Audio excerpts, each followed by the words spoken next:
హరీష్ రావు గారికి నా సూచన, మీరు వెంటనే వెళ్ళి మీ బొమ్మ వాడుకుంటున్న వాళ్ళందరి మీద కేసు పెట్టండి. లేకపోతే మేము కేసు పెడతాం. ఇన్వెస్టిగేషన్కి మీరు సహకరించాలి. వాళ్ళని పట్టుకొచ్చినప్పుడు మీ నుంచి కాల్ రావద్దు ఎట్టి పరిస్థితులలో కూడా. వాళ్ళకు మీకు సంబంధం లేదని మీరు పత్రికా ముఖంగా ప్రకటన చేయాలని చెప్తా ఉన్నాను.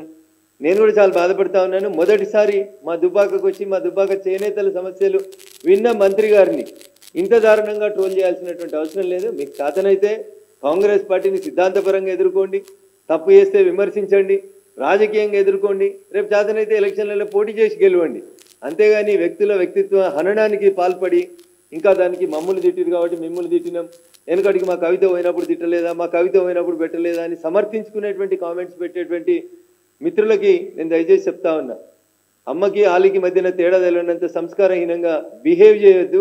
అది ఏ మీడియా అయినా ఎవరైనా కానీ అట్లా బిహేవ్ చేస్తే మంచి పద్ధతి కాదని తెలియజేస్తూ, జరిగినటువంటి సంఘటన పట్ల నేను ఒక అక్కగా, మా జిల్లా ఇన్ఛార్జి మంత్రిగా, మా చేనేతల కార్మికుల సమస్యలకి ఒక పరిష్కారం ఇస్తుంది అనేటువంటి ఒక పెద్ద మనసుతోటి అక్కని నోరార పిలిచి అక్కకి నేతన్నల సమస్యను విన్నవించడానికి చేసినటువంటి ఒక చిన్న పనిని ఇంత భూతద్దంలో పెట్టి ఒక మహిళా మంత్రిని, ఒక బీసీ మంత్రిని ఇంత దారుణంగా అవమానించడం అనేది బీఆర్ఎస్ పార్టీకి తగదు.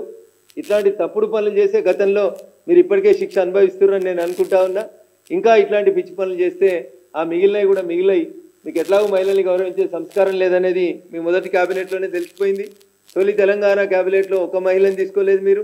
మీకు ఎక్కడ కూడా మహిళల్ని గౌరవించే సంస్కారం లేదు. మీకు మహిళలు అంటే ఒక కవితమ్మ తప్ప ఇంకెవరు మహిళలు కాదనుకునేటువంటి బాపతిగాళ్ళు మీరు.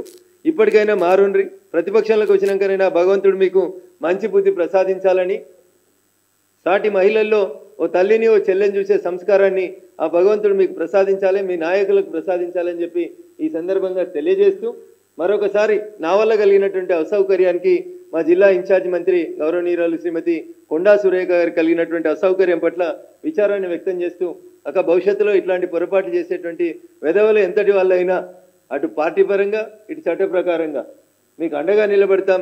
తప్పు చేసినటువంటి వాళ్ళని జైలుకు పంపించేంత వరకు దాకా మీ తమ్ముడిగా మీకు అండగా ఉంటానని చెప్పి ఈ సందర్భంగా తెలియజేస్తా ఉన్నాను. Thank you వరండాల్.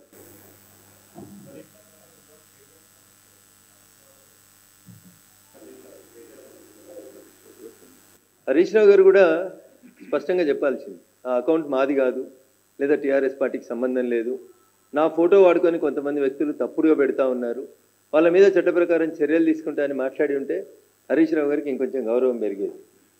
ఏదో విచారం వ్యక్తం చేస్తా ఉన్నామని చెప్పి చేతులు దులుపుకొని పోతా ఉన్నది సరైనటువంటి పద్ధతి కాదు. ఎందుకంటే సిద్దిపేట కూడా జిల్లా ఇన్ఛార్జ్ మంత్రి కొండా సురేఖ గారే కాబట్టి హరీష్ రావు గారు తొందరగా స్పందించినట్టున్నారు.